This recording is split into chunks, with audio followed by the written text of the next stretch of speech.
Good afternoon, everyone. My name is Phoebe Scott. I'm Senior Curator here at National Gallery Singapore and your host for today's program. Thank you so much for joining us.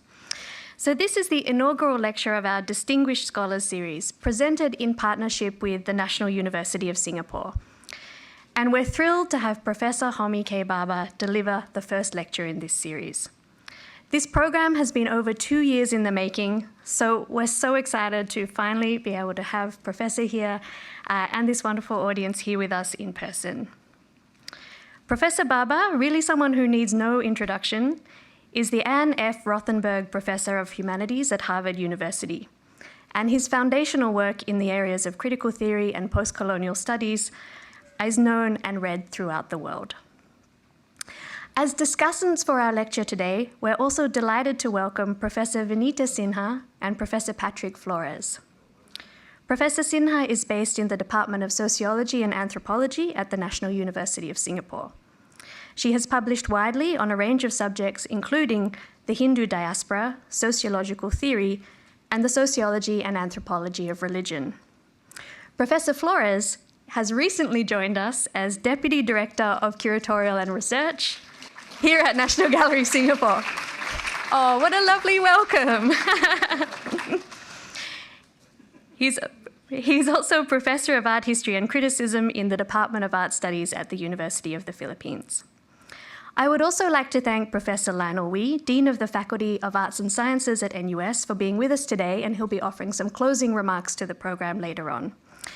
And also to thank Dr. Priya Jaradi of NUS and Professor Maitri Angtwin of NUS and the Journal of Southeast Asian Studies for their work and support for today's lecture. So Professor Bhabha will be using the first 45 minutes today to present his lecture, following which we can look forward to a conversation with all three speakers, and then I hope we can open also to questions from you on the floor. For the Q&A portion, my colleagues will be on standby with microphones for that segment. So if you have a question, please raise your hand and wait for a microphone to come to you. So it's really wonderful to have so many of you joining us here today. And I would now like to, without further ado, invite our gallery director, Dr. Eugene Tan, on stage to give the opening remarks.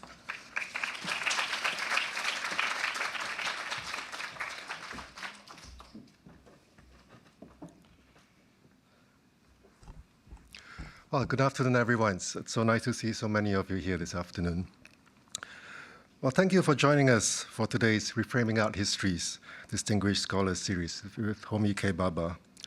This series serves as a robust platform for distinguished art and cultural historians to explore new modes of inquiry which advance the plural and connected nature of global art histories. The speakers invited for this series are scholars whose work has made a recognized contribution to the reframing of canonical understandings of art histories.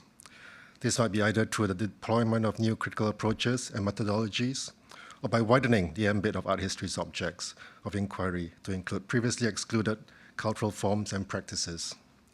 With a distinct post-colonial and transcultural character, this series represents a further self-reflexive moment in the charting of art histories and practices. It's thus an honor to welcome Professor Homi K. Bhabha as the first speaker in this series. Professor Bhabha is one of the most important figures in contemporary post-colonial studies. The influential works he has authored, including Nation and Narration and The Location of Culture, have become foundational texts that have shaped the field. Professor Bhabha also maintains active interest in contemporary art, advising on the boards of institutions such as the Museum of Modern Art in New York and the Shanghai Power Station of Art.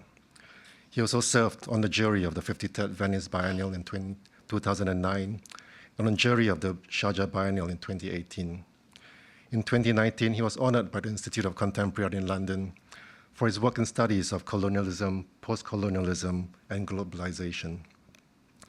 I had the pleasure of being in conversation with Professor Bhabha in 2020 for a program as part of Proposals for Novel Ways of Being, an initiative by the National Gallery, Singapore Art Museum, and other local partners in response to the COVID-19 pandemic. We spoke about his concept of the unprepared, which he coined as an aspect of the experiences of the pandemic and the role of cultural institutions in this. I'm sure today's conversation with our esteemed discussants, Professor Vinita Sinha and Professor Patrick Flores, will continue some of these themes and be no less enlightening. As a last note before I hand over to Professor Baba, this series is supported by a dynamic new partnership between National Gallery Singapore, National University of Singapore, the Journal of Southeast Asian Studies, and the Benjamin Bateson Fund. This partnership is unique in the way it comprises the largest institution of Singapore and Southeast Asian modern art, a burgeoning art history program in Asia's foremost university, and a leading peer-reviewed journal. We hope this inaugural lecture marks the start of an enduring and fruitful collaboration. Thank you.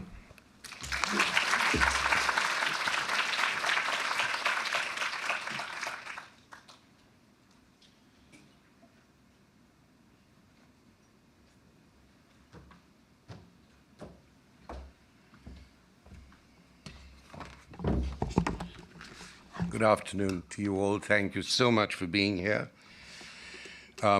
Just a short prefatory remark. Highly successful and competitive societies like this one, I always thought were environments where dog eat dog was the basic moral principle. However, my experience with my wonderful group of Singapore cicerones and advisors, and I will thank them in a minute, has convinced me of the complete opposite. It has been impossible to thank any one individual without them mentioning another three, so that you always seem to be in the middle of this kind of collaborative environment. And that has been my experience. It's an extraordinarily positive thing. Where I come from, there's a similar experience, but every now and then there is an alley cat or a dog chasing another dog. But in this environment, I have felt as happy as a puppy.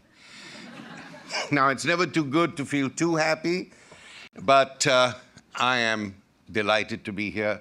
Thank you all. So let me thank Eugene Tang, Dr. Eugene Tang, Gallery Director of the National Gallery, you know. Professor Lionel Wee, Dean of the Faculty of Arts and Science at NUS, for the invitation. They have this collaboration. I have been the great beneficiary of this collaboration. Dr. Priya Jaradi, Senior Lecturer, Co-Convener of the Art History Minor, NUS, for steering research direction of the program, and indeed of my lecture too. Dr. Phoebe Scott, Senior Curator for steering research direction of the program, and my lecture too. I've been very well steered. Without their steering, I would have got off the road a long time ago. Miss Erica Lai, Head Curatorial Programs, for organizing the event and trip to Singapore. Miss Shen Lee, former Manager, Curatorial Programs, for organizing this event and my trip to Singapore. And Miss Gillian Daniel, Manager, Curatorial Programs, for organizing the event, scheduling my day, and treating me like a minister of the Singapore government, whereas in fact my life is chaotic and last minute, and it never has this tremendous sense of decorum and etiquette. So thank you very much. I'm going to begin dogmatically so that I can be responded to equally dogmatically. I just hope you like my dogmas. National cultural institutions, like the university here, galleries, museums, library, archives, and theaters, these national cultural institutions play an exemplary role in our lives. In my view, they are national institutions precisely when they do not aspire to be dogmatic, nationalistic institutions, a distinction, I think, makes a world of a difference. National institutions are committed to cultural perspectives of interregional solidarity, seeing the nation not simply as sovereign, but elements of the nation as coming together, circulating, being part of the commerce of industry and art and ideas. these national cultural institutions that are not nationalistic but are part of the nation's presence encourage interregional solidarity. While nationalistic institutions, in my experience, are bound by the priorities of sovereign territoriality, national institutions, such as the ones I've experienced here, are committed to a cultural perspective that allows you to enter into the past histories and the contemporary constructions of the nation's people. These opening ideas of my lecture today might seem rather black and white, as I warned you, but they were given vibrant color and subtle nuance by my visits yesterday to the National Gallery and the NUS Museum. In both cases, their permanent collections were hung to encourage, as far as I could tell, interregional sightlines to see the origin of Singaporean art and culture as a product of cultural transmission and translation, rather than patriotic, unitary authenticity. The early archaeological collections were a confluence of the dissemination of pre-national objects that once again evoked translational traditions and not simply territoriality. The more Singapore-focused galleries emphasized interconnected and interdisciplinary initiatives across time, people, and materials that displayed mosaics or montages of aesthetic practices and intercultural influences. Suddenly, my opening ideas for this lecture had found their institutional home, and my darker reflections to follow on the other alternative, the ethno-nationalist alternative, had found a momentary refuge. I feel I have to speak now about the general global spread, unequal though it is, of ethno-nationalism across many cultures, across many institutions, and because they actually stand opposed to what I see or have experienced so far as what I call the interregional intersection of sightlines, and I particularly use this curatorial term, the intersection, the entanglement, the translation of sightlines. Indeed, e pluribus unum, out of many one, the resonant motto of the modern nation state is, unfortunately, delicately and dangerously balanced between democratic pluralism that is under threat today and ethno-nationalist populism that is on the rise. It brings us no comfort, but provides us with a significant historical and philosophical perspective to remind ourselves of the urgent warning issued by Theodor Adorno, the eminent Frankfurt School philosopher, that fugitive forms of authoritarianism that haunt liberal democracy are potentially more alarming, if not as ruthless, as the naked face of fascistic politics itself. Post-colonial societies need no reminding of the double face of nationalistic and imperialistic nation building. To put it very simply and generally, while Western countries were incubating their ideas of sovereignty and citizenship through the 18th and 19th centuries, they were at the very same time colonizing the dark world, propagating coloniality, and producing native subjects rather than citizens. Ethno-nationalism, Hannah Arendt, the political philosopher, writes in The Origins of Totalitarianism, can be easily recognized, she says, by the tremendous arrogance inherent in its self-concentration, which dares to measure a people, its past and its present, by the yardstick of exalted inner qualities, and inevitably rejects its visible existence, traditions, institutions, and culture. Politically speaking, tribal nationalism, as she calls it, which has got nothing to do with tribes, it's got everything to do with blind loyalty to the powers that be, always insists that its own people is surrounded by a world of enemies, one against all, that a fundamental difference exists between this people and all others. It claims its exclusivity of its people to be unique, individual, incompatible with all others, and denies theoretically the very possibility of a common mankind long before, she writes, it is used to destroy the humanity of men and women. The populist slogans we hear so often today, make America great again, make India Hindutva again, make Britain Brexit again, are echoed around the world.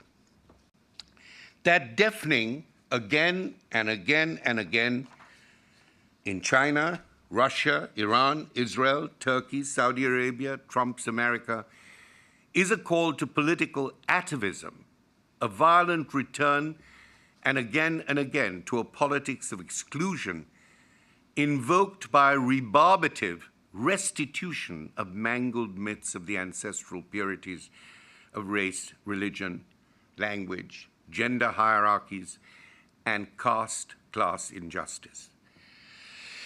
Restoration, we must remember, is revanchism, and the myth of purity is often prone to paranoia.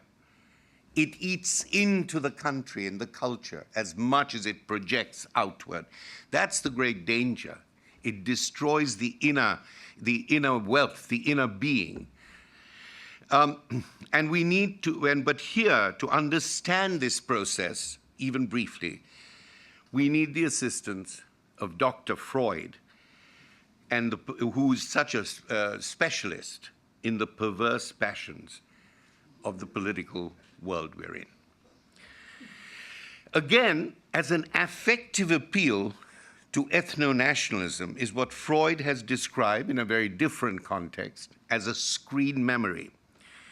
Although Freud's interest in the afterlife of memory traces relates to childhood memories, screen memories as theoretical contrasts deal more generally with an exclusionary, even exterminatory fantasy of the retrieval and reconstruction of the national past, which has to be brought to life again and again, largely as we have seen at the cost of minorities, migrants, people of color, refugees, and dissidents who signify the differences within the nation. Not simply out of many one, but the phenomenon of in the one, the many. I just want to play on this for a moment.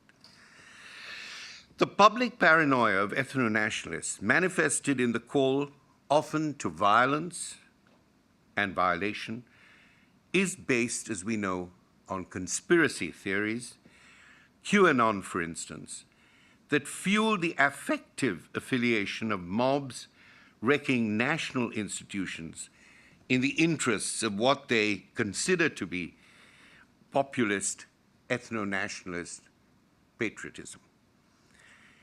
Simple inaccuracy of recollection does not play any considerable part here, Freud writes, so that I think it's completely ineffective to tell people or tell groups that are part of this conspiracy theory, you know, you're wrong, let me show you the facts. This is not about facts. This is about a deep political and psychic dependence on a fantasy that is being given reality day after day, tweet after tweet. And that material fantasy, done through digital purposes, meetings, social media, isn't waiting to be told the truth.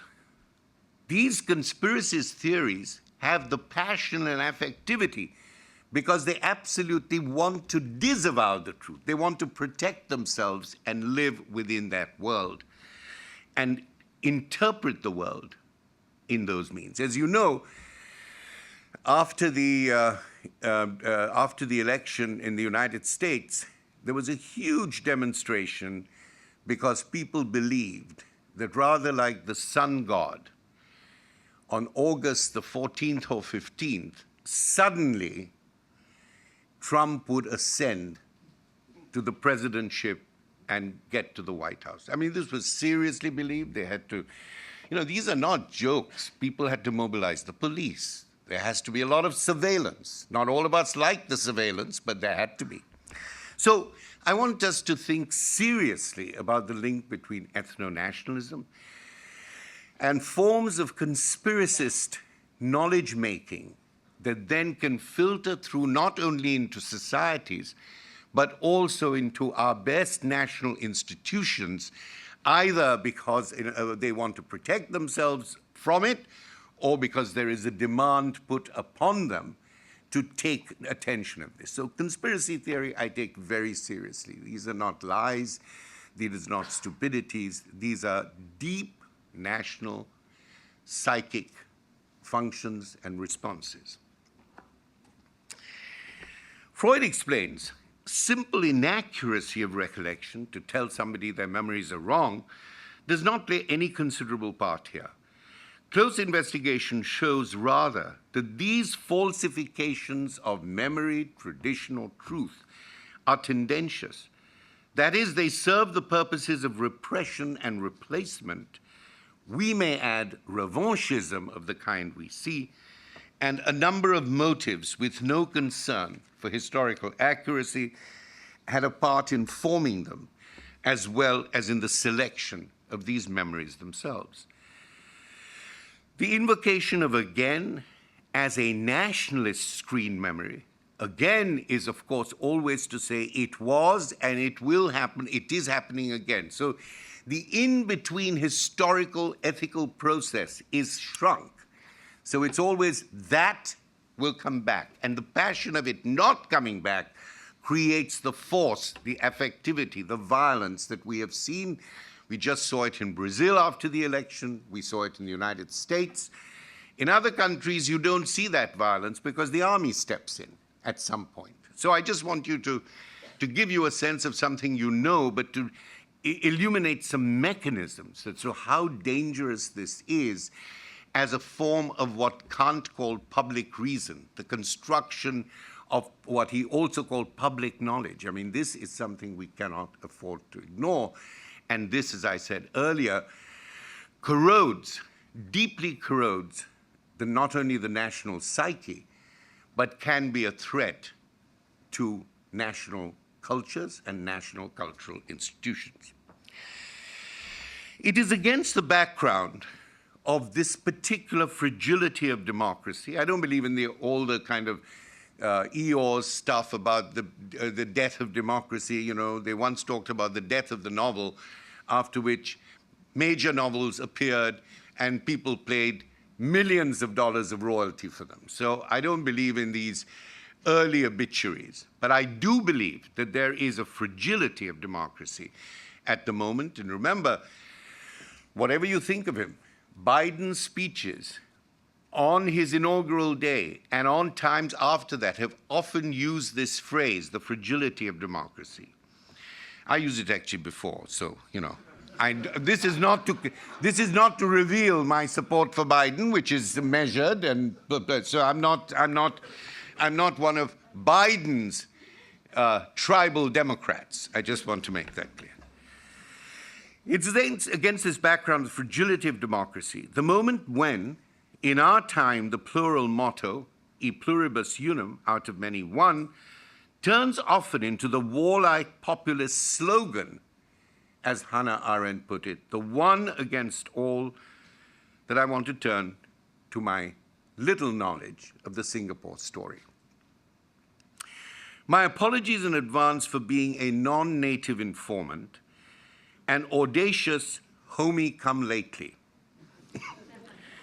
But let me try out a thought on you. As national cultural institutions across the world are caught up in the complex processes of decolonizing themselves, the Singaporean cultural discourse on decolonization and regionalization takes what I believe is, for me at least, a distinctive turn. For a relatively young country, it has a remarkably long memory that reaches back to the inaugural anti-colonial moments of the 1950s and beyond.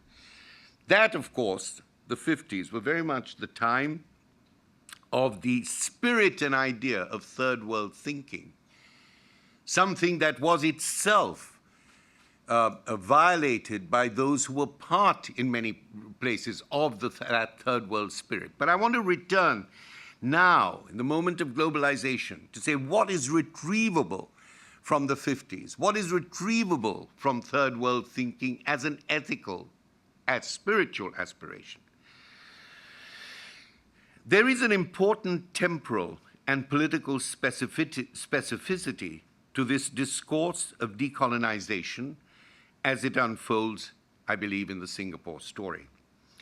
Recent exercises in curricular and curatorial decolonization have responded, in the United States, for instance, to more imminent crises in the political ethics of the public sphere. To name but a few, the dignity protests of the Arab Spring, #MeToo, Black Lives Matter, Roads Must Fall, Occupy Wall Street, Save the Planet. For sure, these decolonizing moments and movements have their long durées. Maghrebian dictatorships, redistributive failures in post-apartheid South Africa, particularly in the educational sphere and the security sphere, long-standing workplace exploitation of women in education, entertainment, catering, nursing, and so on. Long simmering abuses of power and privilege and the indignities of inequality are systemic to global capital. But the daring success of the decolonizing movements I've mentioned draw fire, or have drawn fire, from recent singular events that reach back within the last 2 decades. The self-immolation of Tariq Bouzazi in Tunis, 2011. #MeToo was first used on social media by sexual assault survivor and activist Tarana Burke in 2006. Despite a decades-long buildup, Black Lives Matter ramped up as a global movement targeting criminal injustice and the security state, largely after George Floyd's murder in May 2020. The affective intensity and ethical urgency of these decolonizing movements have been largely triggered in the recent past, unlike the Singapore story. When I read of the decolonizing, regionalizing discourse here, when I see what the institutions, the museums and the universities that I've encountered are trying to think about, then they return to the unresolved legacy of the formation of the post-colonial nation state itself. In the 2020s, the Singapore story, and this is, I think, unusual, returns to the seminal history of the 1950s and provides insights into processes of contemporary decolonization while giving us the chance to ask a retro and relevant question: where or what is the spirit of the third world today? Wherever and whenever I pick up the Singapore story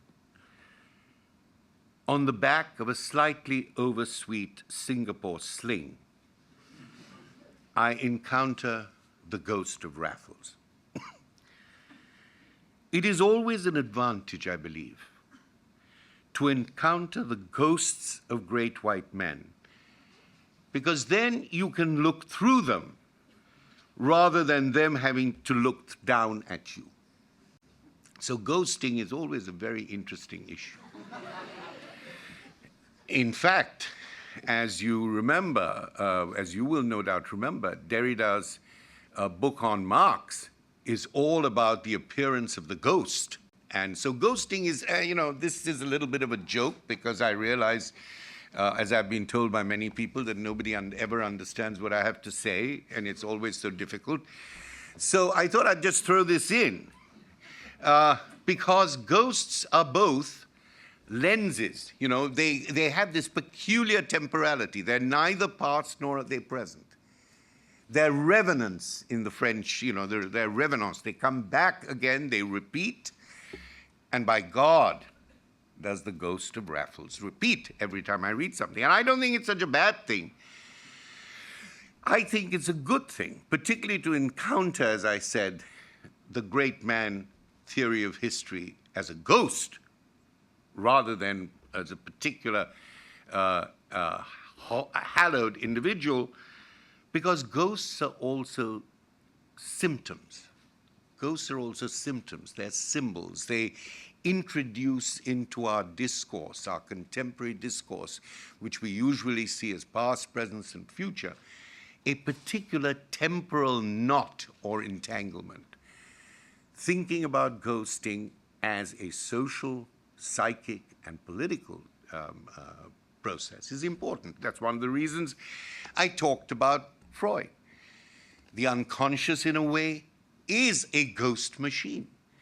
It keeps throwing up in our present moment things that we can neither simply leave in the past or accommodate in the present. So ghosting is an important temporal narrative and critical narrative, although I've been somewhat lighthearted about it now. After a few more Singapore slings, I might sober up a little bit. The lunch this afternoon was so good that I'm still suffering the wonderful effects of it. So I thought I should just introduce this notion of haunting. The haunting of Raffles is a symptom, I understand, from what I've read, to avoid a weak origin story and replace it with a deep structure of continuity, progress, and security rooted in great man historiography.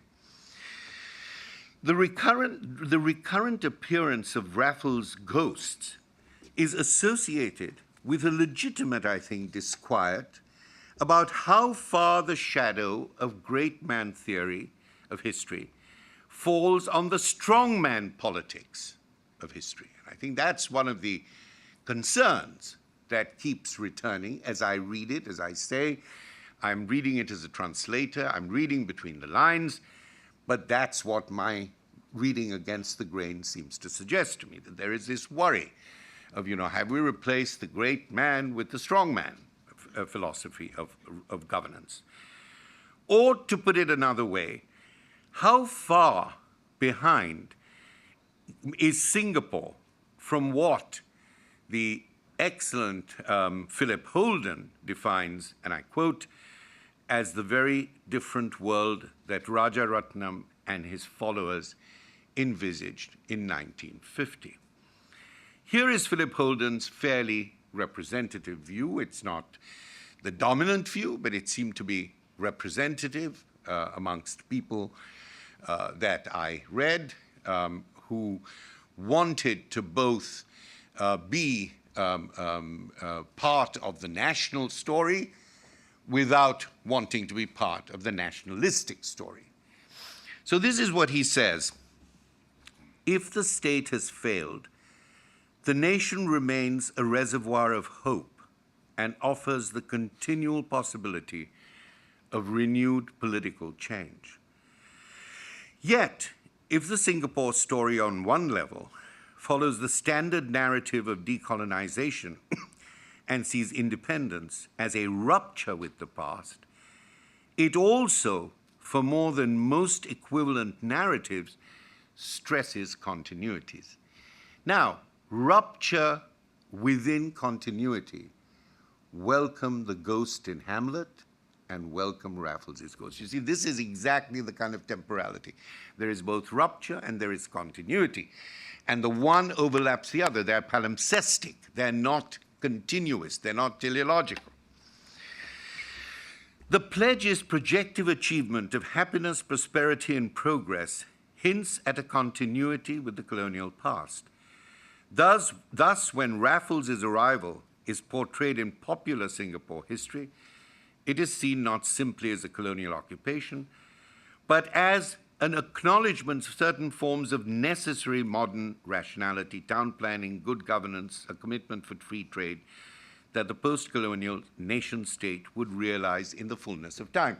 I think this is actually very well put. It's not suggesting that these ideas or these structures that Raffles brought should be immediately binned because they came from Raffles. It is suggesting that they should be in some way inflected, affected, translated, and translation is the important thing here, not simply transmitted through the public discourse of governance. And I think Holden's views here seems to me to hold true for many other such countries.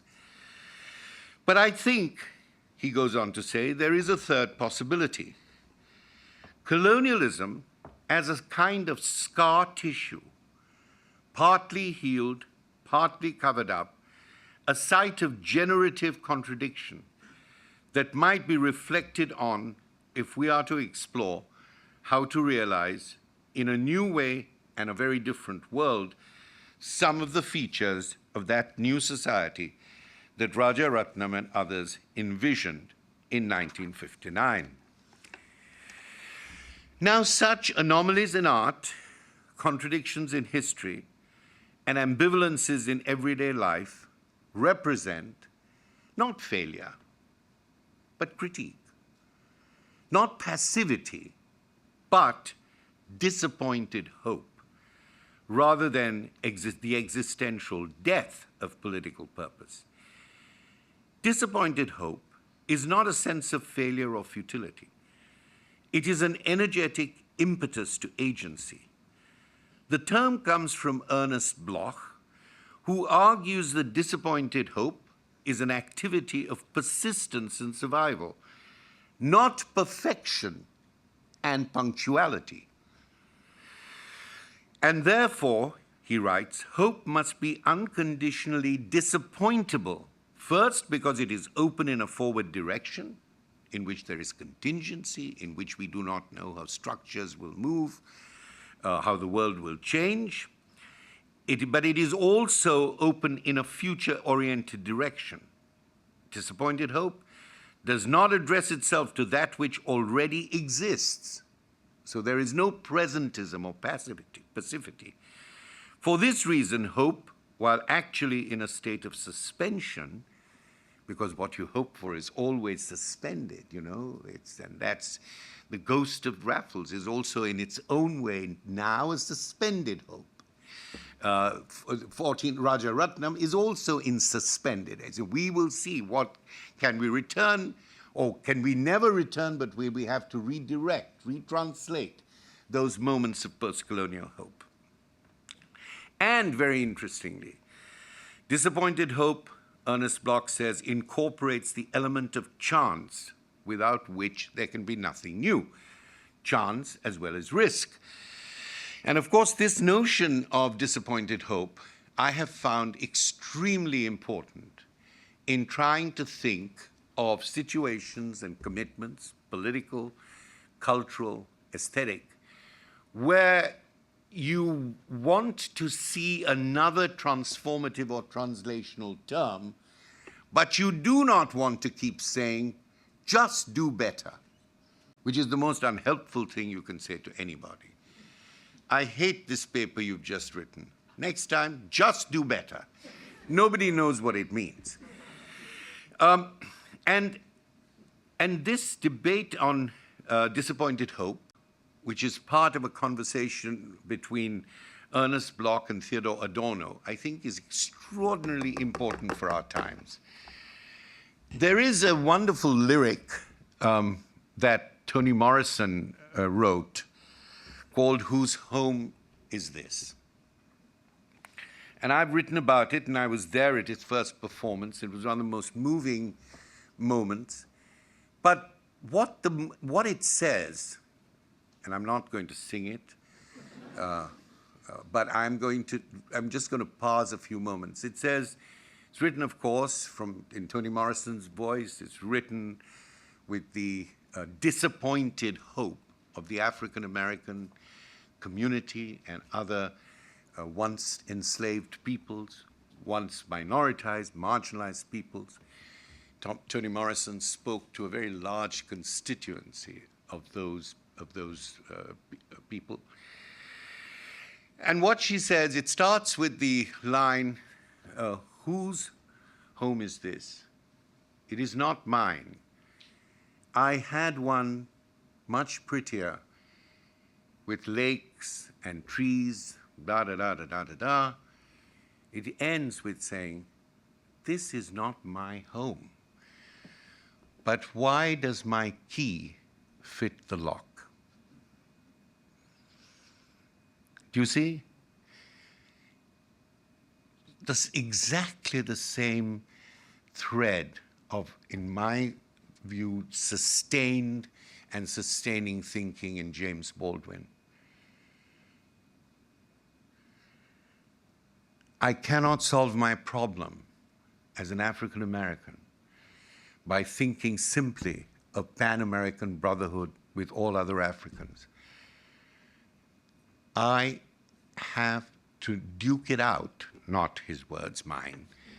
I have to fight it out, bone against bone, blood against blood, in America, because that's where my problem started. So, disappointed hope is a form of resilience, but it will not allow, on the national stage, for people to be accused of unpatriotic behavior, which happens increasingly, certainly happens in my country, in India, which I can speak about, and happened a great deal in Trump's America. It is in fact the infantile nature of nations that only want to be loved. That's why Freud is so important. Nations want to have this kind of unlimited narcissism and egoism. That's why America is, as they say, a young country. It cannot deal with ambivalence. It cannot deal with the fact that, yes, many people, myself included, have gained a great deal. We love living there. But we also don't like a great deal about it, and we want to be able to say that. Artists want to be able to paint that. Writers want to be able to write novels about it. Curators want to be able to show that. And if you don't have that ambivalence, if you don't take that risk, then I think the issue is that the whole of public life remains constrained and limited and makes it very difficult to embrace the kind of global message, the kind of internationalism or regionalism that we, in many ways, feel is necessary to our survival. The Singapore story, for an outsider at least, is shot through with glimmers of disappointed hope. Please, I am not, as you understand, I'm talking about a complex, ambivalent emotion that I get from the writing. I'm not saying all Singaporeans are disappointed and hopeless people. On the contrary. On the contrary. Let me just make this clear, because you never know these days how you get cited and quoted. The Singapore story, for an outsider at least, is shot through with glimmers of disappointed hope. The story, as I modestly read it, compels us to move forward into the 2020s by reframing and revising the best of the post-colonial project of the 50s, so remarkably symbolized in the decolonizing Third World Agenda of the Bandung Conference in 1955. So, it seems to me that the fact that in other decolonizing moments and movements have sprung up in the last 15 years, the decolonizing discourse, as I have read it, and my reading is limited, goes back to that moment of decolonization. And I think that is so important because that critiques the structure of the nation that we now have, or the nations that we now have in a globalizing world. The third world as an idea, and as I say, many societies were disappointed. I've spoken about mine. Many societies suffered the disappointed hope of that post-colonial moment. But I think it's very important to suggest that that moment is a translatable moment. The idea of the third world is particularly a translatable moment of solidarity of the global south, but of other societies too, societies largely of migration, refugee society, and so on. After all, the third way, whether envisioned by Nehru in one place or Fanon, is built around an ontological struggle to deal with the scar tissue, as Holden put it, of decolonization, while working with generative contradictions to provide the nation with a reservoir of hope. Generative contradictions, Holden's phrase, are curatorial resources at play in national cultural institutions as they build themselves, here at least, as I've seen it, on the basis of the reoriented futures of modernist art in Southeast Asia. Horikawa and Scott finally observe the double signification of a pan-regional modernism as a revision and a rupture of the inheritance of canonical Western modernism. Let me present their view, and given that they're sitting in the audience here, they should immediately jump up and take issue with me, should they so want to. Despite, they write, or perhaps because of these historical disparities, painting offered a rich field in which to explore connections and continuing rupture with the past, a deliberate subversion of perceived tradition and orthodoxy. One meaning refers to the centralizing and totalizing features of societies in transformation, on the one hand, on the other, to the contestation and disruption of those same forces within aesthetic experience. So you have this balance that I was talking about between the two things, the hope and the disappointment, the coming together. In either case, however, their relational mode, they go on to say, is towards a privileging of the present against an imagined order of the past, establishing a cult of the new that constructs retrospectively a sense of tradition from which it declares independence. And this possibility of going back, taking the tradition, putting it into a speculative future, and in the present making the translation, I think is extraordinarily important. The risk of the new, then, in the Singapore story is higher, as Holden and others suggest, because Singapore's narrative of decolonization is far more continuous with the colonial past than other equivalent post-colonial countries. Invoking the aspiration of the decolonizing 1950s, Holden proposes a bold and paradoxical metaphor to accompany Horikawa and Scott's claim to a cult of the new that constructs retrospectively a sense of tradition from which it declares independence. What if this transformative process in the Singapore context emerges from what Holden called a scar tissue inscribed on the body politic, partly healed, partly covered up, a site of generative contradictions? Indeed, can the trauma of colonization come decolonization, the double destiny of disappointed hope, be regenerative? Now, ars longa, vita brevis. I realize I'm taking a lot of your time, but that's what I've come for, to haunt you. Now, that's the question. Can, from this trauma, this double trauma, decolonization and anti-colonialism or post-colonialism, in this double destiny of disappointed hope, can it be regenerative?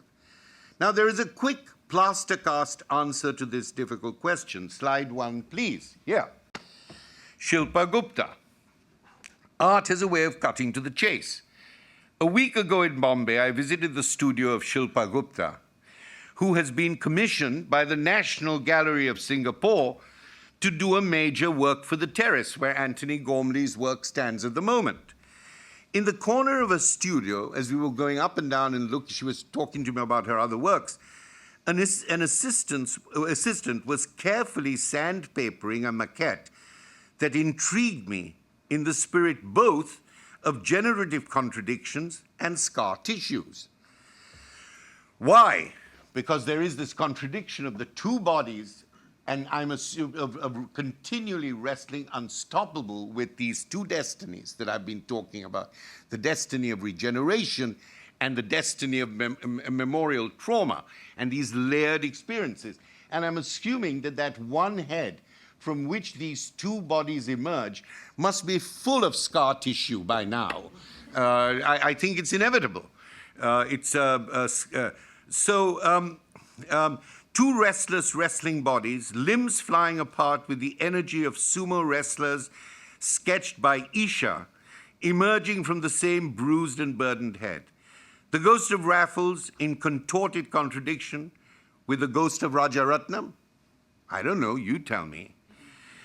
Not e pluribus union, out of many one, but its combative duality, in the one nation, the hope of the many.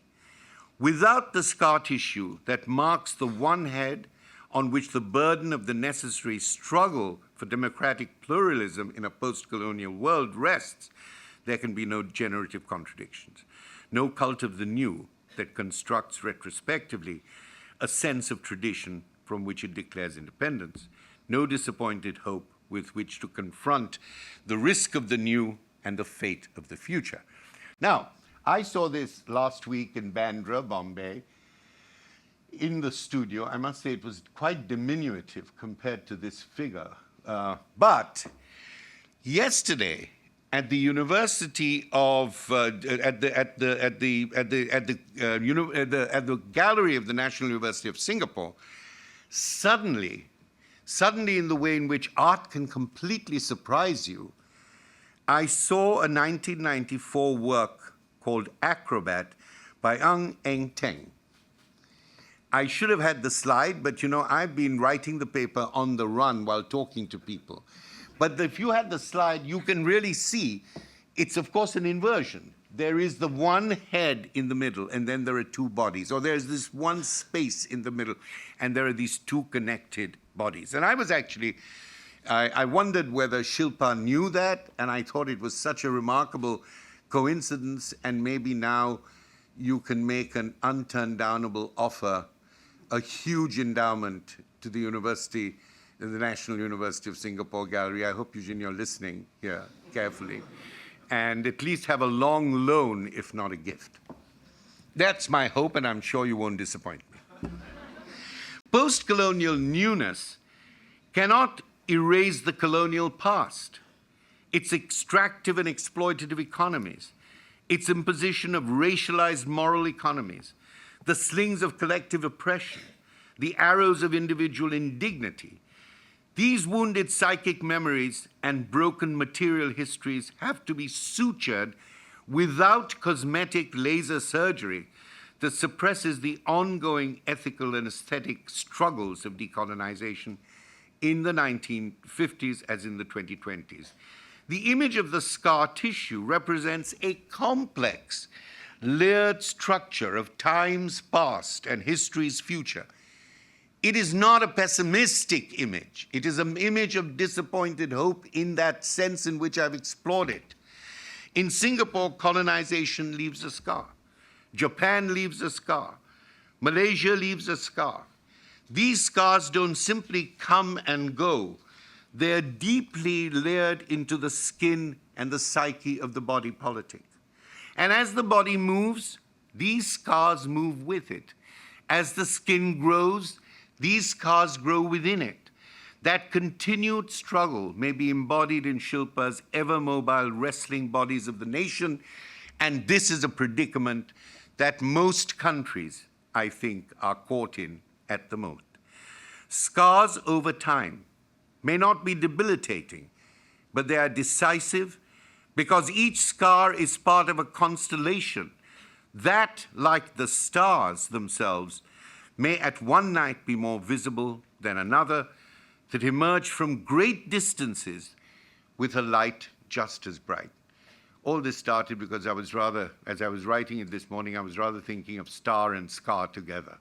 So you can disregard it if it doesn't work. I'm not sure it does. But I did think that the thing about the stars is that they are distant. And yet sometimes they come, they come closer, and then they've got a kind of immense light, and at other times they fade. That's the way trauma works too. So it is never finished. It is never over. But each time it has to be negotiated. It has to be rehistoricized. It has to be reformed and represented. Whether it's in the psychic discourse, whether it is in the discourse of narrative literature or the discourse of art. Scar tissue is not linear, it is lateral. Temporal and historical differences are interlayered, one within the other, in an interstitial relationship, in a contestation of interests and identities, stitched together with the seams of their differences and divergences. A post-colonial national culture caught up in the iterative process of decolonization and the iterative process of fending off the problems of ethno-nationalism has to negotiate a fraught and fearsome yet fruitful convergence, not a cohesion, between different aspects of race, ethnicity, sexuality. Out of this comes a disruptive innovation. And at that point, I want to look for a minute through the rearview mirror and ask, what is the lesson of the Third World for us today, particularly as it has been staged, not only for itself, but also for others through the notion of Bandung and the Third World? This question, long in my mind, was suddenly reawakened when I visited the Indian government bequest to the NUS Gallery, made, I believe, in 1959. That surely must have complemented, in some way, the visions of Rajaratnam and Nehru of that date. What is the relevance of Nehru's ghost that haunts the National Gallery? When Nehru took the podium at the opening of the Asian Relations Conference in 1947, he pointed to a map of Asia and declared, "We stand at the end of an era and the threshold of a new period of history." In his conversation with Nehru at the Bandung Conference in 1955, the African-American writer Richard Wright immediately saw Nehru as a visionary leader who addressed a similar series of transitions across Asia, Africa, and the Third World. Nehru was not only interested in some utopian transformation. I think at his best, and that might have ended up as a weakness for him, which is regretful, he was always interested in what I've called this translational terrain, the way in which contradictions were going to work, the way in which nationalism was not going to be a new dawn. And for that reason, as you know, he gave his famous speech at midnight. And so we have here at Bandung our friend and great writer Wright, referring back to Nehru's speech, The Tryst with Destiny, delivered at midnight on the 14th of August, 47, to the Constituent Assembly of India. Yes, Nehru spoke in the midnight hour. You must have known that he loved Motown music. Do you know that work, In the Midnight Hour? You know the song In the Midnight Hour? No, you don't know the song. But you know, In the Midnight Hour is one of the great Aretha Franklin Motown piece of work. I am sure that now if I ever read that speech, I'm going to have Aretha Franklin singing In the Midnight Hour as a background. I hope some of you who make films might do that. But I was so amused when I saw the Nehru speech In the Midnight Hour, and the first thing that came to my mind was Motown music. And when he spoke, he dedicated all Indians to the service of India and her people and to the larger cause of humanity. And at the stroke of the midnight hour, as he put it, he dedicated India to the service of the world and the Third World in particular. Those dreams are for India, but they're also for the world, for all the nations and people are too closely knit together today for any one of them to imagine that it can live apart. The significance of the Nehruvian vision, as Wright encountered it at Bandung, lay in its ability to keep a tryst with the complexities of historical transition, not only with the rhetoric of historical transformation. It has occurred to me today that this awareness of transition is very difficult. And this awareness of transition, this notion of the threshold, this is where the important ethic and politics of disappointed hope allow you to drive forward while think back at the same time. The ethno-nationalist and ethno-populist barbaric systems of power of our global moment impose carceral histories and geographies in much of the world order today. Minorities barred from citizenship, refugees barred from borders, speech barred from opinion, dissidents barred from public discourse, protesters barred from the park or the Maidan, black lives barred from protection. In a generative contradiction, yes, taking the risk of the new, Fanon proposes that a sense of nationhood must develop from an awareness of the thresholds and transitions that exist between or in between countries, regions, and cultures. That's why, as W.H. Auden put it, we must love each other or die. That's why he put it. He hated the sentimentality of the line and then edited it out. But that's what he meant, that if we see ourselves as part of this moment of transitions at different moments of time, asymmetrical and yet in alliance, that in fact is where we need to now lay up national institutions, place ourselves, and create wider solidarities. A national consciousness, Fanon argues, which is not nationalism and is alone capable of giving us an international dimension, is one of which national culture is built on the politics of difference, what he calls the outcomes of tensions, internal and external to a society as a whole, and its multiple layers. Now you see why I've been talking about the non-teleological notion of the layering of post-colonial societies. The wounds and then the scar tissue, the wounds are sutured and the scar tissue. And it doesn't stop. And it's not only all about anti-colonialism, it is about our own times, which is why I preface this with my understanding of the psychic commitments to ethno-nationalist violence and violation breaking out all over the world. As I end, let me turn to my beginning. The role of the national cultural institutions have a role to play in an ecumenical authority, not neutrality. Can cultural institutions, museums, foundations, what do they hold on to today? Museums are sites of history, beauty, memory, and magic. They are platforms for interventions, interactions, and interrogation. They are places of creation and recreation, of curation and recuration. They are part of what Kipling called jadugars, places of magic, and they are.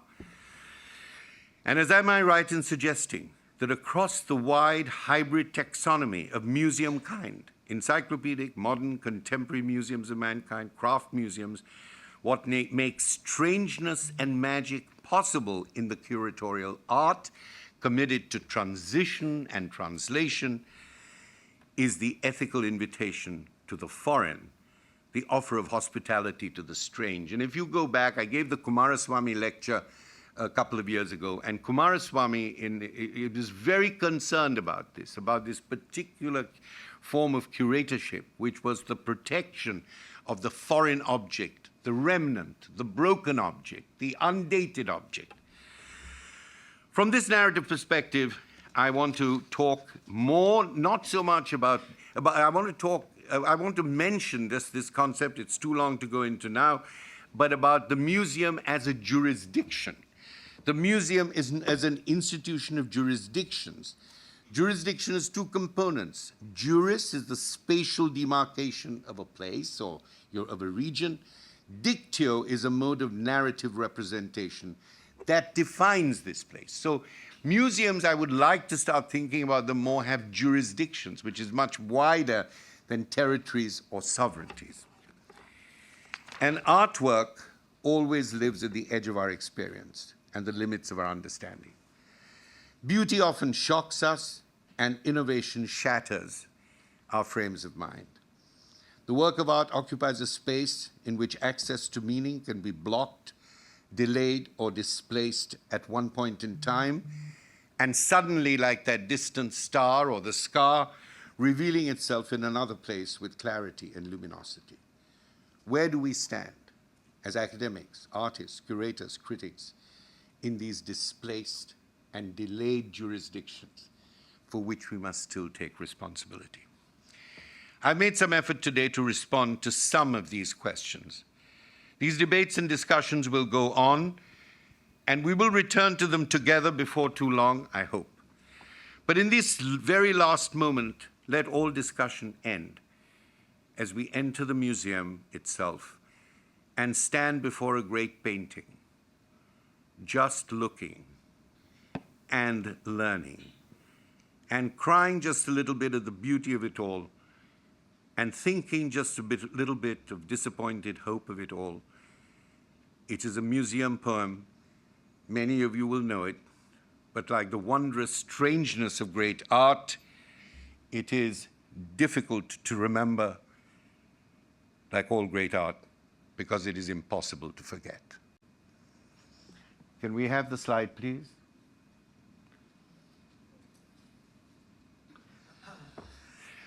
Musée des Beaux-Arts by W.H. Auden. About suffering, they were never wrong, the old masters.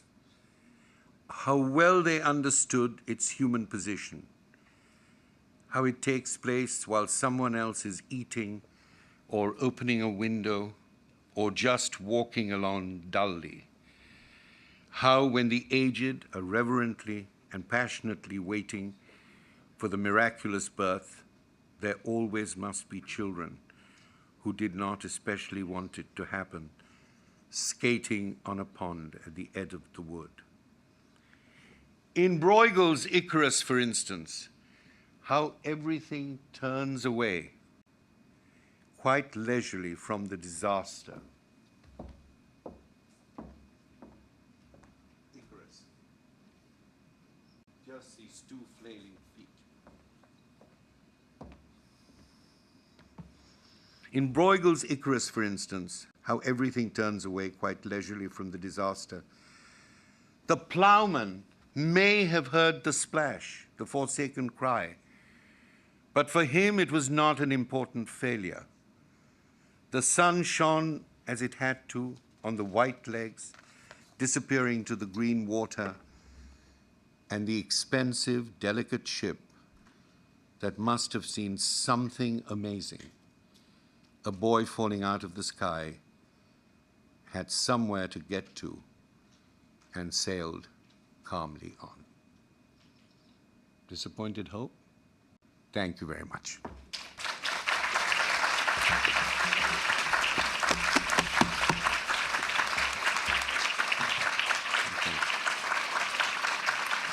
Thank you, thank you, thank you. Professor, thank you so much for that very engaging lecture. And if you would just bear with us a moment, we'll just set up, and I'd like to invite Professor Sinha and Professor Flores to also join us on stage for the discussion. Well, before we begin our discussion, so we're going to briefly have some remarks from our discussants for about 20 minutes, and then after that time we can open the floor to questions. And I'm sure you're all very interested to engage with our speaker. I did want to say first, Professor Baba offered many generous and complimentary remarks about the museums that he'd visited in Singapore, and indeed, in some respects, about the broader context of Singapore as well. So I did want to say that this is not a requirement for speaking at the National Gallery Singapore. And I embolden our discussants and the audience to also take issue and engage critically with these comments as well. And You've been obsessed with this. You've been telling me to disagree with you since I met you last evening. Now, what do you want me to do? That keeps you happy, I will. I open the floor for broader disagreement. But first, perhaps, because the Singapore story came out so powerfully in that lecture, we might begin with some remarks and comments by Professor Sinha, please. Thank you. Can you hear me? Yes. Hi, good afternoon, everyone. Thank you, Phoebe. I'm very happy to be here. Hi, Patrick. Hello. Homie, you want to be called, right? Hi. So thank you, first of all, for a very engaging, rich, and layered narrative. I think all of us, enjoyed listening to you. And welcome to Singapore. Welcome particularly to the community of the haunted. I feel we are kindred spirits in having been collectively haunted by Raffles, and I'm glad that you got to experience some of that that this nation is dealing with. So yes, let me begin with some remarks on my reflections on your take on Singapore story. There are many caveats there. So I was quite taken with the metaphor. I know you don't like binaries, but I was quite taken with your binary of the great white man historiography and the strongman politics of governance, right? As a frame for thinking about a version of Singapore story. I mean, I think there's no the Singapore story. I think there are many Singapore stories. So that I found very, very interesting as a point of entry into this conversation. And I sort of refer to that as a metaphor because it allows me to talk about the colonial and the post-colonial, I think, in very interesting ways. So the great white man historiography referring to the colonial discourse and the strongman politics referring to the post-colonial moment in the history of Singapore. Now, as many of us in the audience know, the bicentennial celebrations in Singapore not too long ago are still with us. I think it was a very important historical moment for Singapore where we collectively rethought, reimagined, re-envisioned a number of things. You know, what is the colonial? What is the modern? What is the post-colonial? What is the nation? You know, what is Raffles, right? And I think there have been many, many productive outcomes of those reflections. But I wanted to perhaps begin this conversation by inviting thoughts from Patrick and yourself about the clear tensions between the post-colonial and the national or the nationalistic, as you have called it. You have theorized the relationship, the complex relationship between the colonial and the modern. That this has been theorized and scrutinized. But perhaps, this is an interesting moment to think about the relationship between the post-colonial and the national, and the modern in those terms, right? And given the sort of heavy hand of the nation in crafting a discourse on post-coloniality, how does one think about the post-colonial, right? And does this rendering of the post-colonial itself need to be decolonized, right? Now, I'm not going to, so I'm just throwing this out for further comments and discussion, but I also want to bring the conversation to art, right, which is what you ended with, and which I think, given the brief of the series and the remit of the Distinguished Speakers series, to think about art, and of course to think about art history, to think about how to think about art history, which of course is about how to think about art in the first place, right? So, how do we think about art? How do we record art in a pre-colonial moment? What is remembered? What is forgotten? Why is it important to remember what has been forgotten, right? Those are key questions, I think. So I guess, I will now sort of say a little bit about, before stopping to hand over to others, about, what a decolonized art history might look like, right? What does a decolonized art history look like? And what would a historiography of art history look like from the margins?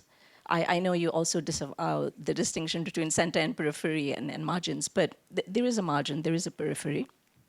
It's not always fixed.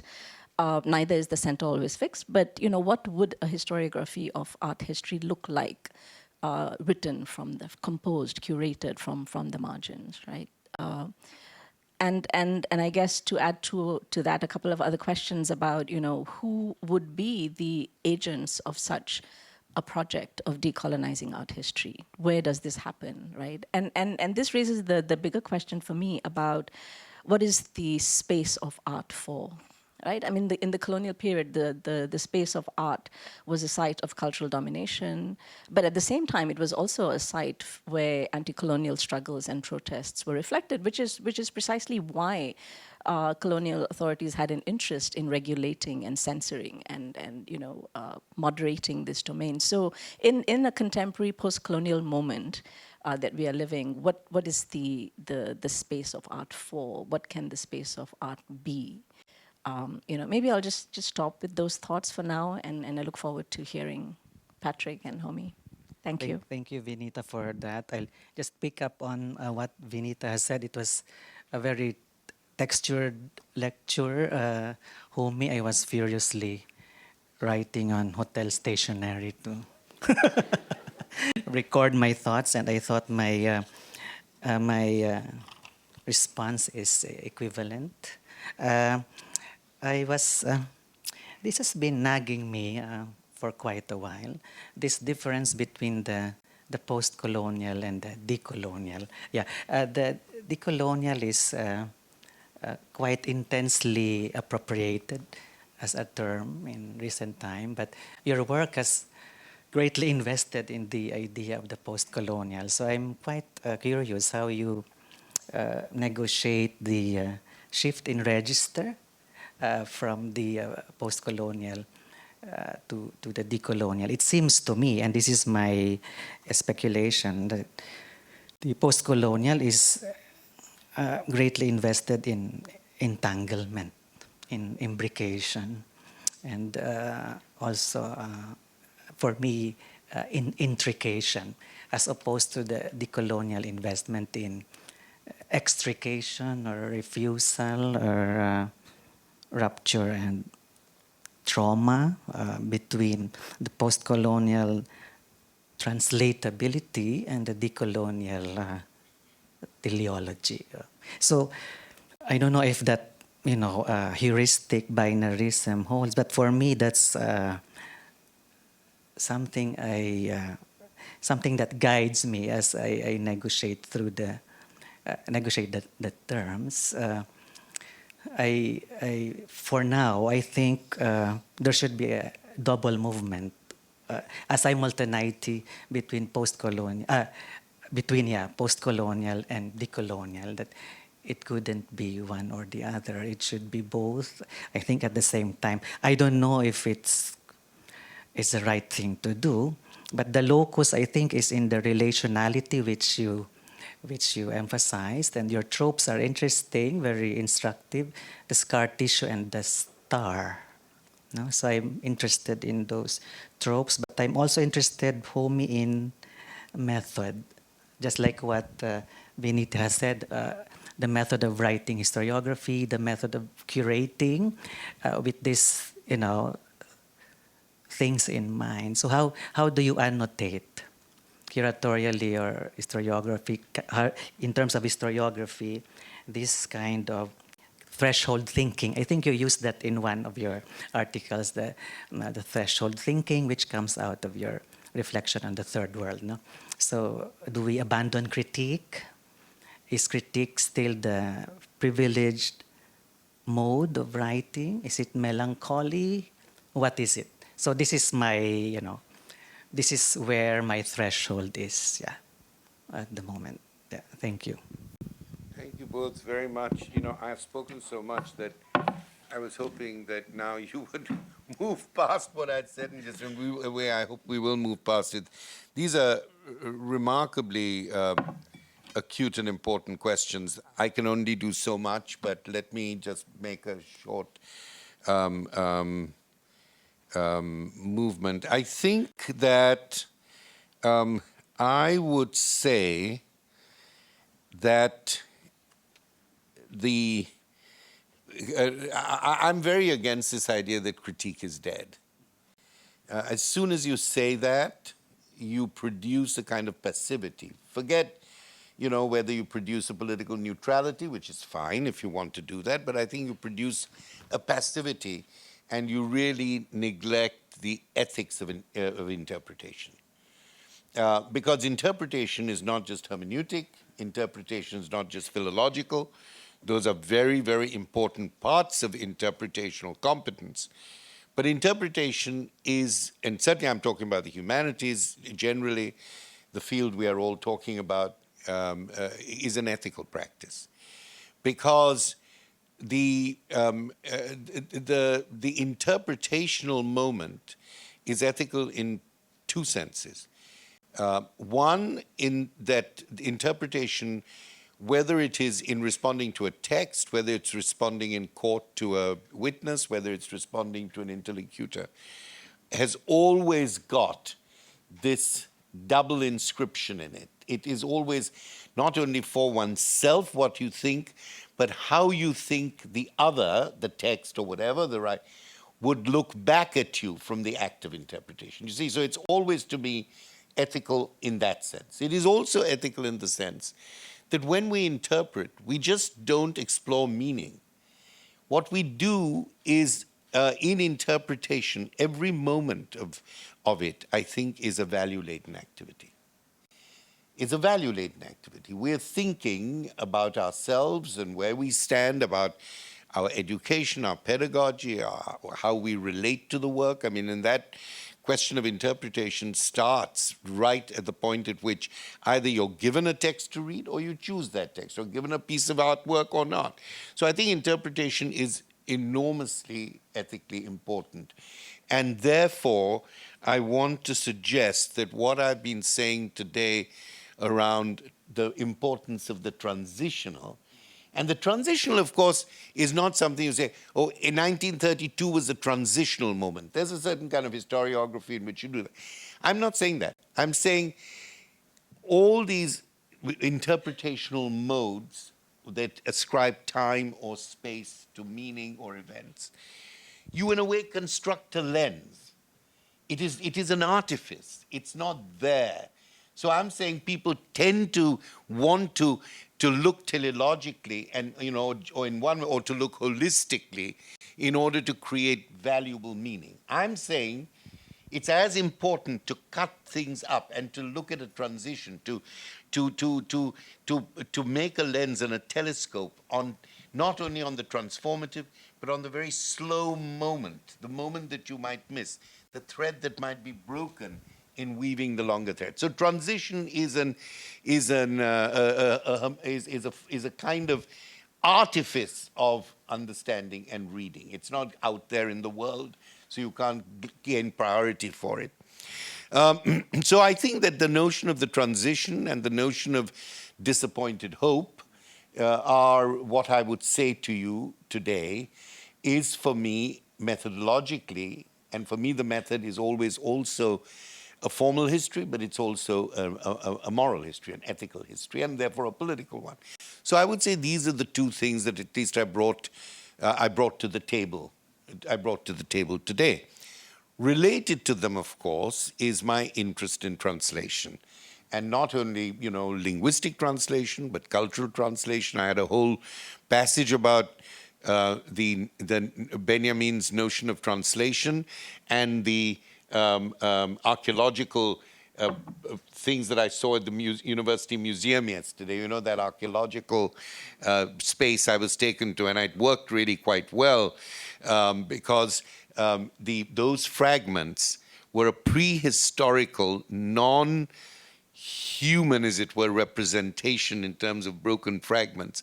But they were a bringing together of those fragments from all these earlier moments. So I had a thing about translation in there, but I just skipped it because I had gone on already for far too long. So translation is a way of looking at transition. It's a way of slowing down the process of the immediacy of judgment and meaning. And I think from that point of view, just moving to, I'm going up, as moving to this question of the post-colonial and the decolonization. I tried to be quite precise about the use of those words, but I failed you because I couldn't be precise about it. 85%, 90%, I was precise in the different connotations, but not always. And I think if I had to make I agree with you both that these two processes, are part of this translational act. You can't leave one and talk about the other. I think, however, if I had to say something simplificatory about it, I would say, in general, the post-colonial emerged as a larger critique of a particular epochal moment that came out of the following situation. The anti-colonial movement has happened. New nationalisms have emerged. Fanon already saw at that early phase, he says, if the sense of the national culture, or the national identity, and I provided that quote, does not see itself almost retroactively from an international perspective. You see the relationality first, then you see the unicity or whatever you want, the specificity. So, but he also said, if nationalism does not very soon turn to a kind of new humanism, he was not clear what that is, I'm writing about that, does not become a new humanism, then the nation state will not be worth very much. He said at that point, the flag, the anthem, the houses of parliament will only be empty symbols. So I would say, in relation to that there's this larger argument about the post-colonial moment and the decolonized one. Today, the way the terms are used, I like to use them in this kind of Isha-like way, and twist them around each other. But today I think that I've asked this question myself. I was in South Africa, and when people kept talking about the decolonizing moment, I said, so what is it that you wanted to be, what is it that you want to decolonize? Do you find your syllabi very ethnocentric? Or do you think the shadow of apartheid still falls upon you? And it was difficult for me to exactly grasp the moment, but it was easy for me to see that there was a sense of discomfort with the way the ANC had actually reproduced certain hegemonic forms of power. So I think in each place, decolonization is different. Where I encounter it most within the kind of auspices of this lecture, or we encounter it in the museum and the university, it's different. The post-colonial seems to me to talk about a shift, and as I said for a moment, a kind of shift of the landscape of a historical understanding, following on from colonization, while saying many of the problems of that time are recurrent in the governments we have, etc. They have now been nationalized, if you like, those problems.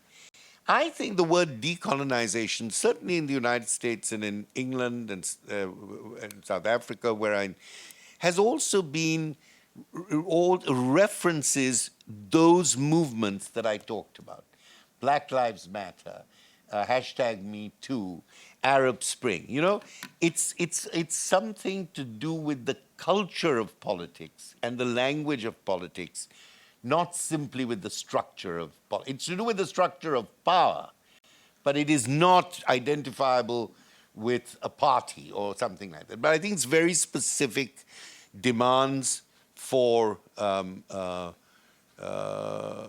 of agency and representation, shifting those. That's how I would see that question.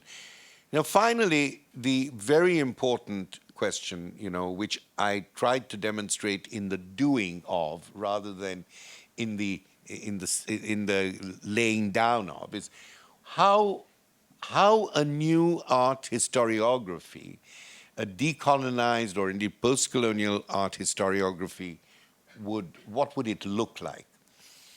And I have to say that I can't quite answer the question on my own. I could answer it if you told me what you thought it looked like or what you and I could find my place within the discussion. But what would it look like? You know, it's interesting that when I get invited to sit on, invited to speak at conferences, to go to art departments, to go and be part of the museum world, my thing is, I'm not an art historian. And their response for the last decade has been, yeah, that's why we want you here. So I can't quite work it out because I'm always saying, but I'm not, I'm not qualified to do this. And they say, no, just come and do it and then come back and do some more and do some more.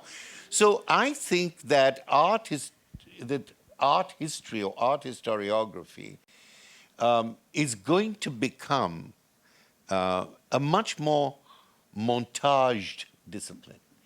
It is not going to be hermeneutic in the sense, or contextual, in the sense, here is the art object. Now let's encircle it with a sociological reading, a political reading, a da-da-da reading, I think the whole object itself, the object of what we understand as being the artwork, whether it is about the history of the book, or whether it is about installation, or whether the artwork is the Biennale as an institution. I think that's going to change. And my way of using it, like I did with the Shilpa Gupta for a moment, is to bring an argument at a juncture where I need the resources of an art object. But I don't put given that I'm a ersatz art historian, I'm a bullshit art historian. I'm not an art historian. So I'm not a bullshit because I refuse to bullshit say that I am. I'm not. But my point is to see where my thought absolutely makes it crucial for me not to only continue in the inscriptive or verbal form, but to refer to other forms of objecthood, whether it's the lyric in Toni Morrison, etc. So I think there's going to be a great archive of montaged, translated moments, and we will all meet and happily talk to each other. Sorry, I just tried to go through the whole list. May I? Thank you. Thank you so much. I wanted to pick up on the last point you made about not being an art historian. I'm not either. I'm a sociologist and anthropologist and ethnographer. But I think the little reading that I've done in the discipline of art history suggests to me that the issues, as you will agree, are much bigger than art history, right? I mean, particularly the whole kind of decolonizing impulse transcends disciplinary boundaries in that sense. So from my perspective as a sociologist and anthropologist, I see many of the issues that are being discussed and debated amongst art historians. It resonates with a lot of what I have been dealing with myself as a practitioner. And of course, it would be very simplistic to come up with the template of what decolonized anything looks like. But generally, I mean, an attempt to decolonize any disciplinary knowledge is about producing, not producing classed or raced or gendered or heteronormative representations or forms of knowledge, right? So that certainly resonates with me. I think the question is, how does one arrive at that point? And this is where I also agree with the point you made about the need for critique, the continuous need for critique. As a practitioner, as an educator, as a researcher, my challenge is always, how does one sustain the spirit, the ethics and politics of that critique? Because if one looks at the critique of colonization, I mean, decolonizing discourse has been with us for 70, 80, 100 years, depending on how far you want to go. And yet, every generation continues to restate the need for critique, right? So is there something that needs to be done more to sustain that spirit of critique and translate it into something so that one satisfies the desire for decolonization? Now, I'm fully aware that any attempt to decolonize is necessarily an incomplete project. Yeah. And I think it is productive precisely for that reason. Any kind of completion or claim to completion is closure, which is completely unproductive and not generative in the way that you've talked about. contradictions leading to generation, right? So, but you know, having said that, how does one sustain the critique? Is what I'm saying. Does one need to move to a kind of reflexive set of practices, concrete practices, you know, in the form of decolonized curricula, decolonizing curatorial works, you know, and those kinds of things. And I think that's where the practitioners come in. So yes, and I certainly don't think this only happens in universities, right? I mean, there has to be a public sphere, a public domain where this goes on. So to that, I'll just say something. I want to give a more institutional answer. I think we have to rethink what we often call inter or transdisciplinarity. I mean, this is, you know, a buzzword for the last God only knows how long. And, you know, if you fill in these research proposals, you have to, you know, to get large grants, you have to say, you know, I'm a professor of literature, but I'm working very closely with you, and I'm working very closely with you, and with you, and with you. So that is true. The German, I was involved for a while around those German excellency projects where they receive, yeah, everybody start licking your lips. You know, they receive things like 7 million euros for 3 years, which means that the people who get them immediately stop teaching. And then they appoint other people to teach who are nicely roasted because they're given a lot of teaching to do, poor things. But I was once speaking to somebody in this, and I think this is it's not an answer to the question, but it is an issue. And she said, and I was on a board in Germany, and she said, very quietly, she said, you know, my real interest is in, I'm going to make this up now, but it was fair, she's Japanese, is in Japanese porcelain between the late, I don't know, 12th century and the 14th century.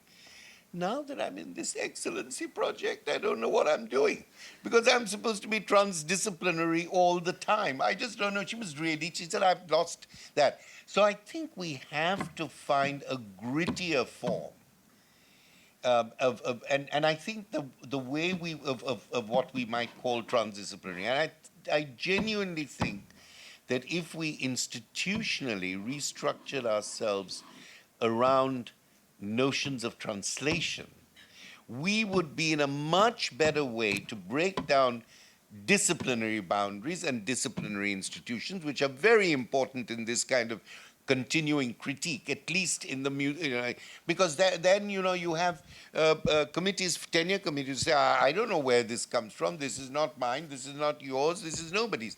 But I think it would be great, and I think this is what I'm experiencing, this is also my response, is to be more involved with the implications of the problem that you're trying to relate to either an object or to a set of objects. And it's the point at which you feel that your training, whatever it is, as an anthropologist, sociologist, art historian, cannot grapple with that problem. Then you need to tie the interdisciplinary knot. Do you see what I'm saying? It's at the point of silence. It's the point of failure. At the point of failure, for me at least, it's the point of failure that I then begin to think, where do I go? Or how do I think about this? So it's not just one discipline framing another discipline, but setting these kind of diagonal problems that cut through the authority of them all, partly because you can't answer the question. But we're not good at allowing students or, you know, our colleagues or curators to start from that place of unknowing. Because who's going to play for that unknowing? Who's going to say, you know, I want to do this, but I don't know about it, and where are you going to get the grant from? You've got to write and say, I know. I apologize. I'm conscious that time is moving on, so I might just offer Patrick the chance to make so sorry, some Patrick. further Have I comment, stopped you for a and then we It's can a quick, open it's to a quick one, Phoebe. With this threshold thinking, bedeviling you, Yeah. has your writing style changed? Because the linguistic has to absorb the this liminality, right? Yeah. So I was wondering if we should also change the tenor of our writing. Yeah. Absolutely. I'll tell you something that that I bear in mind, or that has given me a certain kind of methodological guidance. Sort of, I think, all in all, one of my great mentors is Walter Benjamin. I just instinctively move very often in that direction, particularly because I like Wittgenstein, Benjamin presents often just these gnomic things, these statements. And I love those because then you've got to work them out.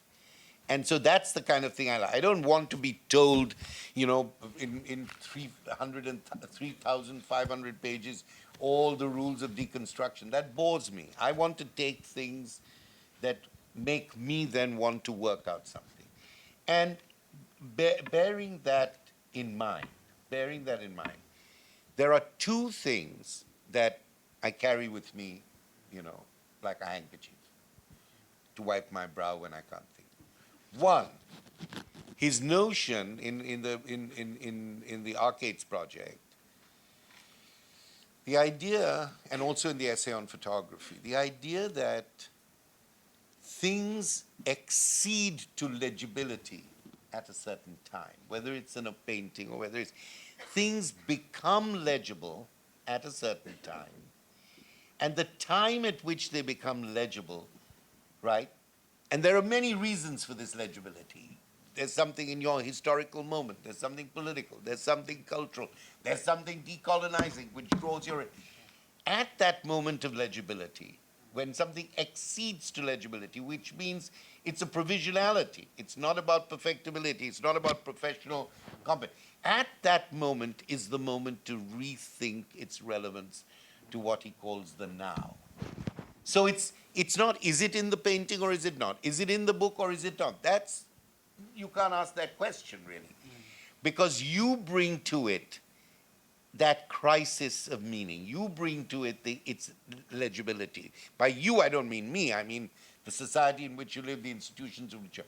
That's been very, very helpful to me. And I've tried to write now. I hope something of that came out.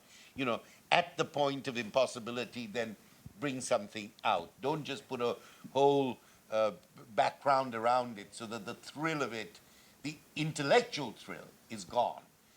The other issue the other thing is his critique of Marxist critique. He says, Marxist writing is all very good, but it loses the graphicness. Now it's a question in Benjamin what the graphic means. It certainly doesn't mean the graphic novel, but it might mean something like that. He says Marxism loses its graphic sense. And I think that word graphic, if I can remember, in the German is about the shock of it has to incorporate that shock. And therefore, he says, history should learn the lessons of literary montage. And I think that has been an inspiration, because when you have the montage, it's not this thing or that thing. It's tertium quid. You have to rethink the whole question of how to frame it or what it means at this point of the clash, which is also a translational point. That has been very useful to me. And I've tried sometimes, to the grief of many of my readers, to perform those practices. Thank you. Thank you. So I think with that, I'll turn to questions from the floor. And if I could ask you, please, to only ask your one most pressing question and to please formulate it as a question. Okay, I think we have our first questioner from up the back here. And yes, please feel free to direct your question to any of the speakers today. Test. It works. Lovely. Thank you so much, Professor Baba, for that incredibly edifying presentation, and of course to Professor Singha and Flores for your insightful comments. I have a question, and I'll try to keep it brief, and the punctuation isn't part of my education. I am really, really curious then in your formulation and observation on the continued presence of the West within this current modality of different forms of coloniality, decoloniality, post-coloniality, and the slippages in between. Because I think so much of our contemporary existence are still very much circumscribed by a colonial presence as opposed to a colonial past through financial institutions, through political ideological structures and infrastructures. And I think that while I do appreciate the current discussion, I think there's also somewhat of a slippage or lack of engagement with that continued presence, because the colonial powers that existed, they are not ghosts. They are still very much alive and present and dictating several terms of engagement and conditions of existence for those of us in what we presume to be the third world or the global south or any other geopolitical imaginaries. So I'm really curious about, how then do we exist in the same proximity to these larger continual things? Do we find a form of self-definition that ignores and, go beyond? Or do we find a very careful way of engaging, with these different parties? And of course, there's also the existence of diaspora communities. And of course, that's actually three questions masquerading as one query in a trench coat. Thank you. Of course, you're right. I mean, how many of courses can we respond to? We can't respond to all the, but do you want to get on with that one? Or do you do? I can Why don't take. you start? Yeah, I I'll will follow take you. that. Thank you so much for that question. I mean, of course, this is a question that all of us think about, and yes, it's for me, it's not the presence of the West that is a problem. I mean, in the interest of pluralism and inclusivity, right? It's not about the presence. It's about whether the West continues to be a point of reference, right? And it continues to be a dominant point of reference, right? I mean, for me, it's not about eliminating the West or obliterating it or getting rid of it, right? It's not about that. It's about how does the West or any other modality continue to have this central position, right, which becomes a reference point to which there's repeated return back and forth, right? I think that is the issue. And I think one needs to recognize, right? And one also needs to recognize one's own role in that, right? Because when we talk about the West is always a reference point, it bears asking for whom and who's participating in this. This is not something that's being done by others.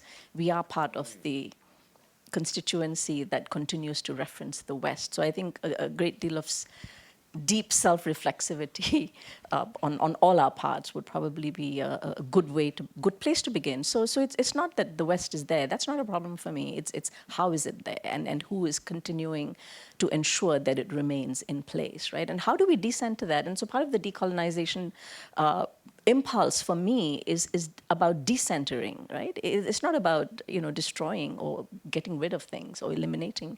It's about decentering. It's about recognizing other centers. It's about rethinking, what the center is.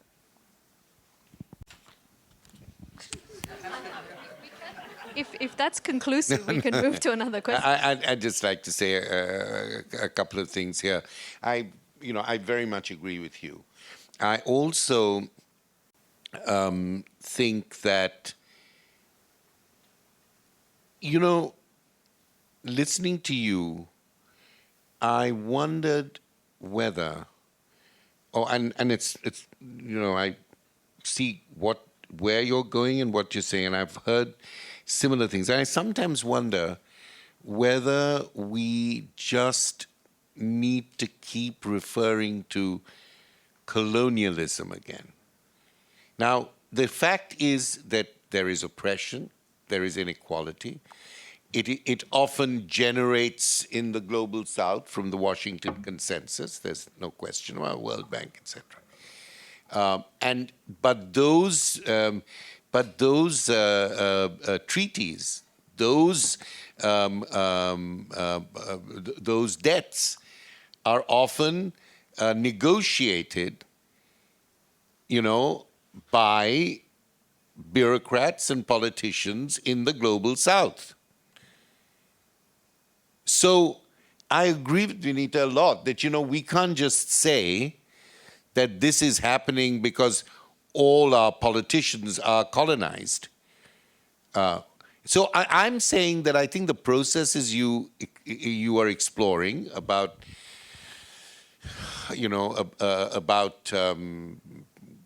the lack of global taxes, for instance, the lack of a global tax at a time when you have so much money flowing in and out globally, tariffs, taxes, these are very specific issues. I was once interested in those very specific issues, but then I was not qualified to write about them, so I just read about them.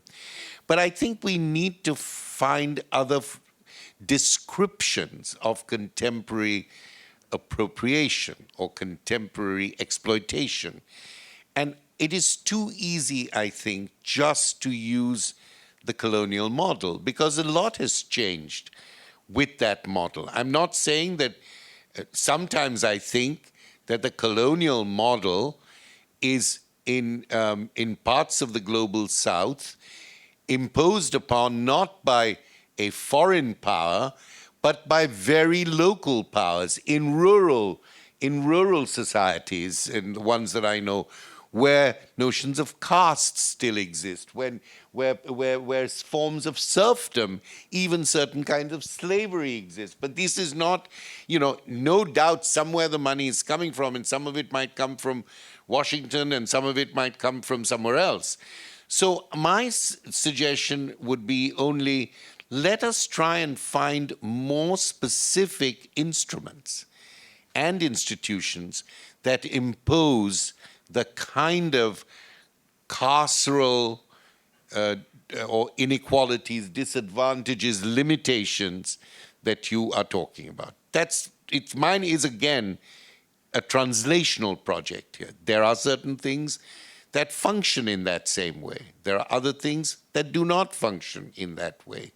There was certainly corruption in empire. We know that there was corruption of various kinds, including force. Now, in many parts of the global south and also the global Middle East, there is a different kind of thing. If different forms of corruption. It could be money. Or, if I don't know much about this, there must be people who do here. But if you talk about what's happening in Lebanon, my Lebanese friends, my Palestinian friends tell me that there is a playbook. So-and-so Druze will become the prime minister. So-and-so will become the president. So-and-so will become... That you cannot get out of those kinships. Now, we need exactly self-reflexivity there. But when there is a system, and I think here the colonial metaphor might work, when there is a system of power and hegemony which is controlled and centered in a certain way, then, let's look at the localities, let's look at the specificities, let's look at the strategies, let's look at the funding models, let's look in some detail before we just say, globalism is colonialism. Okay? Well, we are very late, I know, but I don't want to close this session without giving some more opportunity for questions. So if you need to leave, please feel free. And I'm going to open for just 2 more questions for the floor. So make the formulation of your questions brief. So we have 1 and 2. Yes, up the back. Thank you. Is it? Oh, okay. I can hear myself. Okay. Just to make my question brief, I heard this concept you presented as museums as a jurisdiction, and not to speak too much on anything such as colonialism again, but we know the position that museums have held historically. However, when one does look at decolonial understandings of the archive, we do understand that peoples have, in many methods, found ways of preserving and even enriching their histories over time through using oral traditions and such. So I would really like to hear you expand a bit more on museums as a jurisdiction and how it would exist in this post-colonial, decolonial, and current world we live in. Well, my dear friend, there is no way. I mean, I admire the ambition and spirit of your question. But I, at the moment, in that general mode, I can't, respond to it. What I was saying, which followed on from my critique of museums as seeing their terrain as nationalist sovereignties, and I was saying, instead of looking at them like that, I raised the question of, the regional sight lines which are crossing, which was my experience yesterday. And then beyond that, I was beginning to think that there are spaces where I don't need various objects, some objects are inherited, some objects are stolen, some objects are traditional, some objects are tribal and they're not given their space. Some archaeological objects are in the godown or in the storeroom.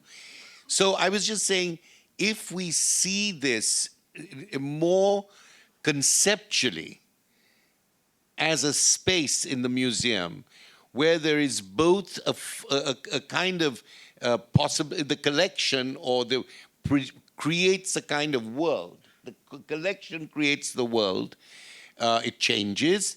And then we have to decide how we are going to address that world. That's where I said it's dictio. And now, of course, one of the discourses of addressing that world is what we see as the movement for repatriation of objects. That's also a kind of jurisdictional thing. And it's a complicated thing. People say, we will take these objects, and then international bodies say, but have you got the space? Have you got the, how do you look after them? And then what are the responsibilities? So that's the kind of issue that I was talking about. Instead of just saying, the British Museum is the palace of a robber baron. There of course many things were stolen, many things were taken, but I think we just need to be, if we want to be constructive, we have to be careful and conceptually careful also. Do you see what I'm saying? Okay, the next question, and then we go for it. Yes, and then we'll take our final question down here.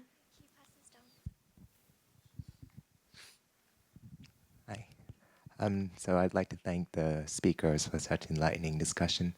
I work as a translator in the arts and culture, so thank you for your emphasis on translation, not only as a practice, but also as a realm of thinking. And me and my colleagues who have actually labored with translation, that was really appreciative. So the three notions that you talked about, so there is translation, relationality, and critique. I think they gel together quite well, especially in the region of Southeast Asia, because critique here sometimes is a bit of a sticky business, because precisely because of relationality, because of relationship. And I was reading the book published by NGS, actually. I apologize, I have to... Okay, I will cut it short, sorry. So I would like to hear, or maybe just to think a bit more about how do we think of translation as a form of critique, or how do we conceptualize critique around the idea of translation? Because you mentioned those two concepts, and I'd like to hear more about it. Thank you. Thank you very much, Mr. Last Questioner. I promise no more. Thank you for being the last one. No, I'm just joking. Thank you very much. Let me be very practical here. there are, and what can be done here in this, at the fag end of 2 hours. Now, there is a philosophical discussion to be had about the role of translation, untranslatability, how the untranslatable is actually very important in constructing a relationality. What does it mean to have a relationality across things that you cannot translate but must be there in some suggestive form? There is a discussion here about modes of intention and modes of objective. I mean, there's a long philosophy. And it's something I've thought about because it interests me greatly. I won't talk about that. I'll just talk about a very practical project that I was involved in with my colleagues at the Museum of Fine Arts in Boston, where they very generously appointed me as the critic in residence, and that was when we were looking at certain works in the Americas galleries, where these were works which had varied provenances. Some were Mexican works, some were Chinese works. They were put in that particular role. And what we decided, or what my colleagues really decided, and I thought was a great idea, was to place not just the English label, but to have the translated labels. And then, of course, the English labels. Now, at that point, and this is entirely because the Museum of Fine Arts, in my view, encourages such discussion, and I said, look, if you just do a word-to-word translation from an English label to a Mandarin label, that's really not appropriate. I mean, that's fine. It's better than not having a Mandarin label so that Bostonians who are of the Chinese community can read. I said, in order for there to be real translation, you have to find something in the Mandarin, in the Mandarin language and its descriptions, its aesthetic descriptions, that fit, that changes not just the word-to-word thing, but changes the conceptuality of it. And it was very interesting that they organized a group of, I think it was Chinese, I may be wrong, but anyway, a group of people to come in and look at these things. And one of the comments made by members of the Chinese community said, the Liberty Bowl is such an important American symbol, but it is so small. It should have a certain dimension to it, and you center it. So my colleagues then were able, and I'd suggested just this kind of thing. So they were able to put in the question of scale and status into the rewriting of the label. That to me, and I thank them profusely, that to me was real translation. Not only that Liberty Bowl is a da-da-da-da-da-da-da-da, but although it seems so insignificant to be placed so centrally in the gallery, the dimensions of the Liberty Bowl, and then you go on to talk about the Liberty Bowl. So it's taking the concept, and it's taking the concept and then changing the structure of language and the description. So I think translators like yourself are very important. And when I speak in countries where there's simultaneous translation, first of all, I always spend 40 minutes with the translator, and they're the first people I thank, because they sit in those little cabins and nobody can see them. Thank you very much.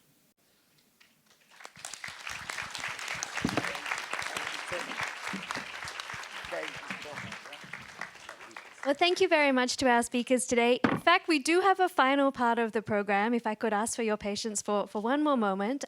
Professor Baba, Professor Sinha, Professor Flores, please feel free to return to the audience. And I'll invite Professor Lionel Wee, Dean of the Faculty of Arts and Science at the National University of Singapore, to offer some closing reflections on today's program. Thank you.